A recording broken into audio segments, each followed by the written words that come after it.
detrás del mundo infinito que es la mente del hombre, entre las estrellas que cubren el cielo o en el perfil gastado de las viejas piedras, existen verdades escondidas, otra realidad que apenas vemos.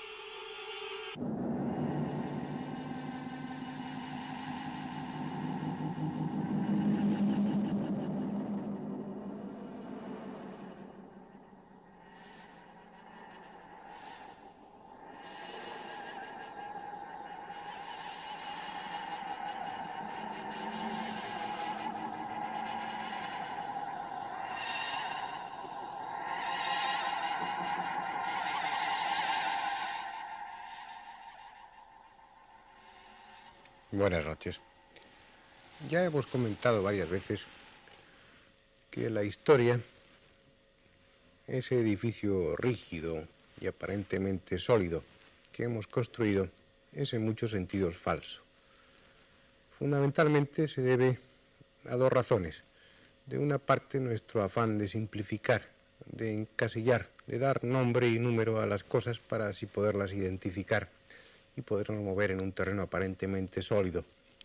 De otra parte está nuestra soberbia. Tengan ustedes en cuenta que la historia que manejamos nosotros, la hemos escrito los europeos y hemos pensado, nos han enseñado a pensar que el resto de los pueblos, el resto de las culturas, permanecían poco menos que en una ignorancia total. Los españoles hemos participado de esa idea con bastante cariño, sobre todo en lo que se refiere a nuestro encuentro con América, a la colonización, al descubrimiento y ulterior colonización de aquellos pueblos. Pensamos, así nos lo enseñaron, que cuando llegamos allí, lo que hicimos, aparte de descubrir, fue después iluminar con la luz del conocimiento a aquellos pueblos, aquellas culturas americanas que estaban en una total oscuridad. Sin embargo, las cosas no fueron ni mucho menos así. De ese encuentro, de ese enfrentamiento con dos culturas, con dos civilizaciones, si hubo alguien que necesitaba de luz en ese momento, en esa circunstancia, fueron los españoles y los europeos que acudieron después, puesto que las culturas americanas precolombinas, desde un punto de vista social y desde un punto de vista técnico, estaban mucho más avanzadas, mucho más desarrolladas que nosotros. El programa de hoy va a tratar fundamentalmente de esto, de ese encuentro entre dos culturas, entre dos civilizaciones, y sobre todo de un imperio americano que aún hoy está dentro de bastante oscuridad, aún hoy está dentro de los límites de lo misterioso. Me refiero a la cultura, a la civilización, al pueblo de los incas.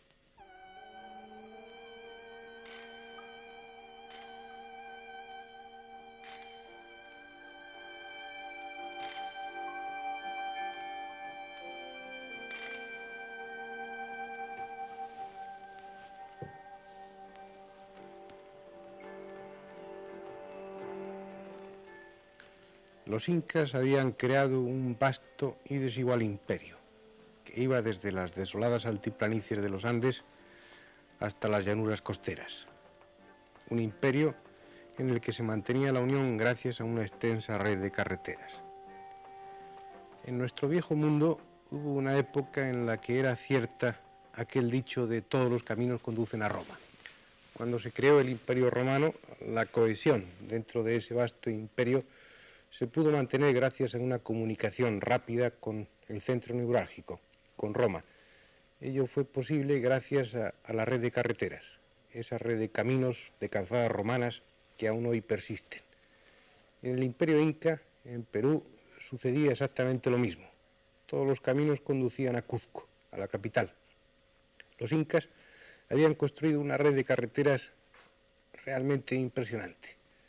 Unas carreteras empedradas, a veces con losas gigantescas, que cubrían vastísimas extensiones. Lo suficiente para permitir que todo ese imperio, muy desigual geográfica y climatológicamente, estuviera en contacto con la capital. Carreteras que a veces aparecían suspendidas casi en el vacío a través de acantilados cuya solución a nivel de carreteras era casi imposible, casi increíble, y en otros casos, cuando las carreteras discurrían por terrenos llanos, la amplitud de esas carreteras era considerable. En cualquier caso, una empresa que hoy podríamos considerar casi sobrehumana. Carreteras que necesitaban la construcción de diques, la construcción de túneles, una empresa de ingeniería que desbordaría hoy en día la capacidad material y administrativa de una nación como es Perú. Los conquistadores, cuando llegaron a ese imperio, cuando llegaron a América y se enfrentaron con el imperio inca, comprobaron algo que les llenó de sorpresa. Una serie de similitudes, una serie de paralelos con culturas que los españoles conocían bien, con la cultura mediterránea. Una serie de coincidencias que abarcaban muchos conceptos, muchos elementos. Uno de ellos era la música. La música es uno de los elementos culturales más comunes, una de las manifestaciones de la cultura más típicas y más circunscritas a cada región. Cada región crea un folclore y unos instrumentos que le son típicos. Sin embargo, los incas tenían unos instrumentos que los españoles, que los europeos conocían bien, porque estaban difundidos por toda la cuenca mediterránea desde muy antiguo. Los incas construían y utilizaban una flauta que era exactamente igual que la siringa griega, una flauta que era la llamada flauta de pan. Utilizaban tambores, timbales, utilizaban trompetas, utilizaban una serie de elementos folclóricos que para los españoles eran bien conocidos. El problema se podría plantear en cómo esos instrumentos, como ese folclore, como ese tipo, esa forma de cultura, se daba en América de la misma forma, prácticamente idénticamente que en el resto de los pueblos conocidos por los españoles, sobre todo en los pueblos de la cuenca mediterránea. Cuando uno se enfrenta con estos problemas, con estas identidades, surge inmediatamente la cuestión de la Atlántida. Habría que pensar, y de hecho muchos lo piensan, que era necesario que existiera un nexo de unión entre pueblos y culturas tan diferentes como la europea y la americana. Para algunos era imprescindible que existiera una estación intermedia, o bien que hubiera servido de puente para que la cultura mediterránea pasara a América o viceversa, o bien que hubiera sido el punto, el foco de origen de ese folclore, de esas costumbres, y que se extendiera hacia uno y otro lado. En definitiva, la cuestión es la misma. Tendría que haber sido la Atlántida. En el terreno de coincidencias había muchas, en cuanto a lo folclórico, en cuanto a mitos, en cuanto a muchas formas de la religión. Por eso, para los frailes españoles que acompañaban a los conquistadores, fue relativamente fácil el colonizar desde el punto de vista espiritual aquellos pueblos, puesto que muchos de esos mitos, llamémoslo así, que perduraban en la Europa religiosa de entonces, eran exactamente iguales en la América precolombina, con muy pocas diferencias. Pero el paralelismo no iba mucho más allá. Desde un punto de vista administrativo, desde un punto de vista social, los incas tenían muchas ventajas respecto a Europa. Lo que más llamó la atención a los europeos que llegaron allí en los primeros momentos es que en el imperio inca no existía la prostitución, no existía la vagancia, no existían los delincuentes. Era una administración tan perfecta que ni siquiera era necesario que existiera la moneda. No había ninguna necesidad de ella y la desconocían por completo. Otro de las cosas, de los elementos culturales que llamaron la atención de los españoles fue uno muy importante para nosotros: la forma de numerar. Las matemáticas, la aritmética, es siempre una culminación de los conocimientos abstractos de un pueblo. Para llegar a su conocimiento, a su manejo, requiere un paso muy paulatino, progresivo, desde una ignorancia total hasta esos conocimientos. Significa un camino lento que incluye un desarrollo espiritual y un desarrollo técnico inevitable. Por eso en esa Europa, en esa España del siglo XV, del siglo XVI, las matemáticas eran elemento común para unos cuantos, pero no para la mayoría. Aquí terminábamos de salir de las matemáticas babilónicas. De hecho, aún no hemos salido. Seguimos utilizando el sistema sesagesimal, que es un sistema que utilizaban los asirios y que así ha llegado hasta nosotros. Compramos aún los huevos por docenas y nuestros relojes están divididos de acuerdo a este sistema sesagesimal. Un día de 24 horas y ustedes lo pueden comprobar, lo pueden ver ustedes en sus relojes que sin darnos cuenta estamos siguiendo esas pautas que marcaron los asirios hace miles de años. El sistema decimal fue una adquisición mucho más posterior. Se conocía ya en Egipto, se conocía en las culturas cretenses y se difundió por Europa bastante tiempo después y gracias a los árabes. Lo que es seguro es que en el siglo XV el cero, que es un concepto matemático bastante abstracto y que necesita de mucha elaboración intelectual, era conocido relativamente. En el siglo XV se estaba introduciendo el concepto de la nada, el concepto del cero en Europa. Sin embargo, cuando se llegó a América, cuando se enfrentaron con la cultura de los incas, se vio que estos usaban el sistema decimal con mucha más asiduidad, con mucha más dependencia que nosotros. Prácticamente el sistema decimal formaba parte de toda su vida. El ciclo vital de las personas se contaba de 10 en 10. No usaban el sistema sesagesimal, pero usaban el sistema decimal de una forma total, absoluta, e incluso el concepto del cero estaba totalmente difundido entre ellos. En un momento en el que, en pleno siglo XV, en Europa, este concepto apenas había entrado. Ellos, los incas, lo utilizaban, y lo que es importante, lo venían utilizando desde tiempo inmemorial.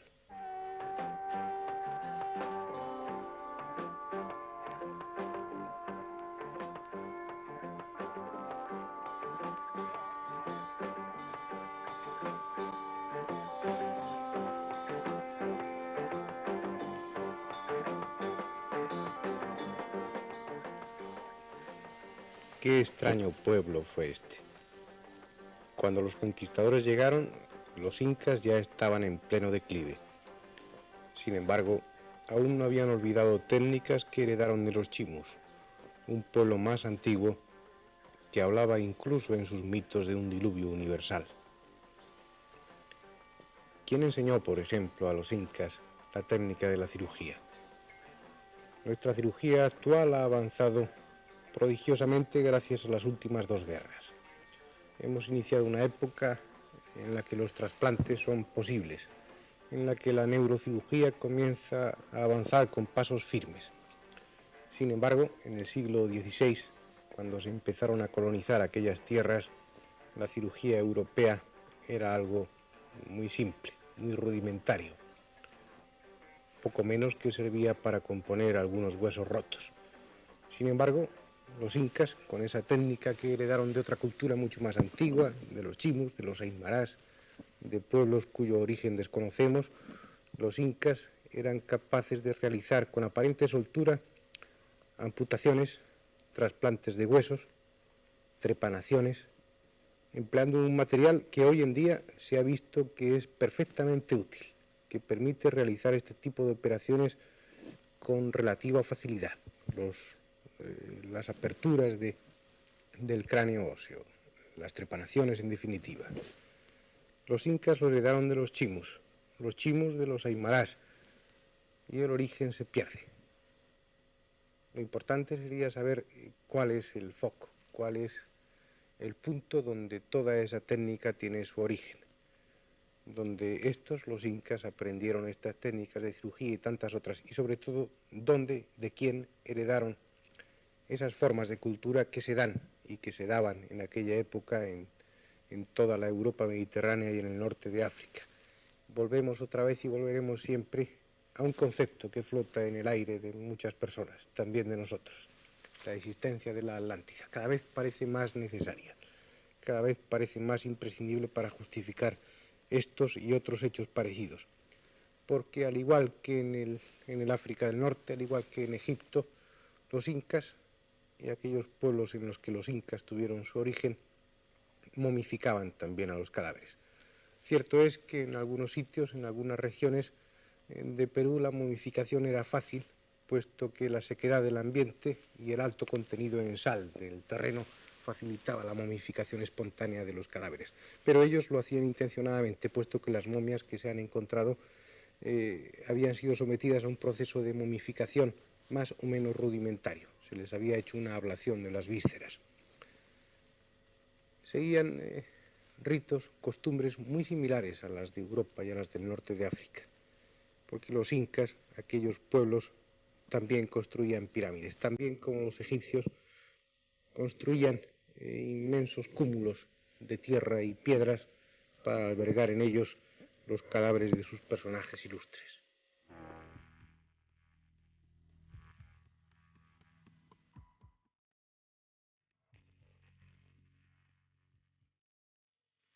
Los incas y sus precursores, al igual que tantos otros pueblos americanos precolombinos, construían pirámides. Pirámides escalonadas, exactamente igual que lo hacían en Egipto. Pirámides que en unas ocasiones eran de ladrillos y en otras de piedra. ¿Por qué los incas, los chimus, los mochicas, por qué construían edificios delirantes, increíbles, imposibles en piedra?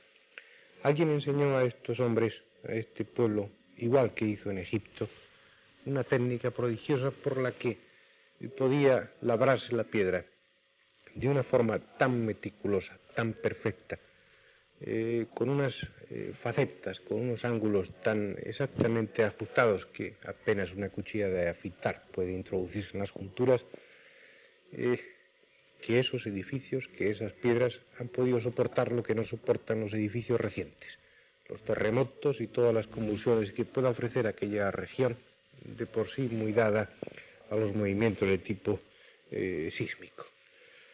Pero tal vez lo más asombroso, aparte del manejo, del increíble dominio de la piedra del que estos pueblos, al igual que Egipto, hacen gala, tal vez lo más impresionante, lo más llamativo, sea la urbanización.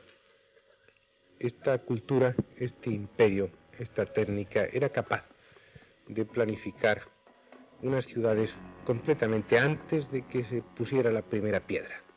Ciudades que tenían muchos kilómetros cuadrados de extensión eran planificadas cuidadosamente antes de que se comenzase a construirlas. Por ejemplo, como se hizo en Machu Picchu, en el valle del Urubamba, en una región inaccesible, en una región en la que hoy sería muy difícil levantar una simple casa, fue construida una ciudad de piedra, con un cálculo, con un dominio de la técnica que aún hoy nos asombra. Una ciudad en la que, según la tradición, según las leyendas, tuvo su origen el imperio inca. Un imperio que es reciente, que tiene relativamente pocos siglos de antigüedad. Un imperio que está basado en conocimientos anteriores, en la experiencia de pueblos mucho más antiguos, en la experiencia de los chimus, en la experiencia de los mochicas y en la experiencia de otros pueblos aún más remotos, casi en la sombra inaccesible de un pasado al que apenas podemos llegar. Unos pueblos y unas culturas que dieron como origen la cultura incaica que los españoles conocieron cuando ya estaba en declive. Una cultura que no conocía la rueda, pero que sin embargo construía carreteras perfectas. No conocía la rueda y sin embargo, por consiguiente no conocía el torno y sin embargo fueron capaces de crear una de las cerámicas más bellas del mundo.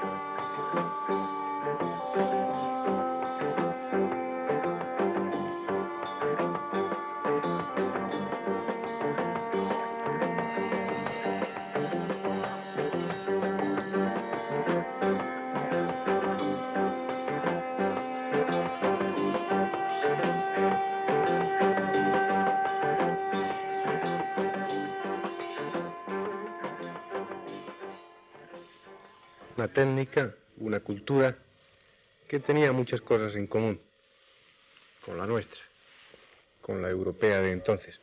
Sin embargo, ofrecía elementos totalmente distintos, totalmente originales, como los quipos. Los incas no conocían, según parece, la escritura. Sin embargo, con sus cuerdas anudadas, con sus quipos, eran capaces de llevar exactamente todo tipo de contabilidad, saber en cada momento cuál era el censo de la población, cuál era la cantidad y calidad de sus artículos almacenados, y mediante esas cuerdas anudadas podían planificar, sin peligro de riesgo, toda la urbanización de una futura ciudad. Muchos enigmas para un solo pueblo, para una sola cultura. Enigmas a veces tan sorprendentes como el de su algodón. El algodón indio, el algodón que descubrieron los colonizadores cuando llegaron allí, es un algodón que plantea muchos problemas. El algodón indio es diploide. Sus células tienen 26 cromosomas. De estos, 13 son cromosomas grandes y 13 son cromosomas muy pequeños. Es diploide, es decir, está formado por la unión, por la conjunción de dos tipos de algodones distintos. Un algodón de cromosomas grandes y otro de cromosomas muy pequeños. El algodón de cromosomas grandes se da en Europa y el algodón de cromosomas pequeños, minúsculos, es el algodón silvestre americano. Es decir, en algún momento determinado de la historia de América se produjo una unión entre el algodón europeo y el algodón silvestre americano, necesaria para que ese algodón indio, ese algodón que manejaban los incas con una tremenda soltura en sus tejidos, fuese conocido. Sin embargo, esa unión de esos dos tipos de algodones, el europeo y el americano antiguo, no fue teóricamente posible. Por mar no, puesto que las semillas, en contacto con el agua salada, pierden su capacidad para germinar. Los pájaros, en el supuesto de que hubiera pájaros capaces de atravesar esa gran distancia, esa gran barrera que supone el océano Atlántico, los pájaros tampoco, puesto que no se alimentan de semillas de algodón. Alguien, en algún momento de la historia de América, llevó el algodón que se cultiva en Europa a América. ¿Pero cuándo? Los indios dan la solución a ese problema. Los incas dicen que hace mucho tiempo, tal vez en el origen del mundo, un hombre blanco barbudo llevó su cultura, sus conocimientos, entre ellos el del algodón, desde el mar o desde el aire, procediendo del este. No podía ser de Europa, puesto que Europa carecía de los conocimientos técnicos que ese hombre blanco, Viracocha, enseñó a los indios. Viracocha para los incas, Quetzalcóatl para los aztecas, Kukulcán para los mayas, siempre en el fondo ese hombre barbudo que procedía de algún sitio del océano Atlántico. Probablemente, posiblemente, y hay que volver otra vez a ese nombre, posiblemente de la Atlántida. Alguien llevó el testimonio de una cultura muy desarrollada, tremendamente desarrollada, mucho más que la cultura europea o africana de entonces. Alguien llevó a América una serie de conocimientos suficientes para que se desarrollaran culturas tan sorprendentes como la de Ica, como la de Nazca o como la del Candelabro de los Andes en Paracas.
Enigmas y más enigmas. No ya por resolver, sino incluso por estudiar. Los incas y sus orígenes plantean incógnitas que aún no estamos en condiciones ni siquiera de plantearnos, como esa inmensa y misteriosa muralla de los Andes, una muralla de kilómetros y kilómetros de longitud que se construyó a alturas inaccesibles. Nadie sabe cuándo y mucho menos para qué. Enigmas que tal vez algún día tengan solución, pero que por los escasos conocimientos que poseemos de los incas y de los pueblos que fueron su origen aún han de esperar largo tiempo.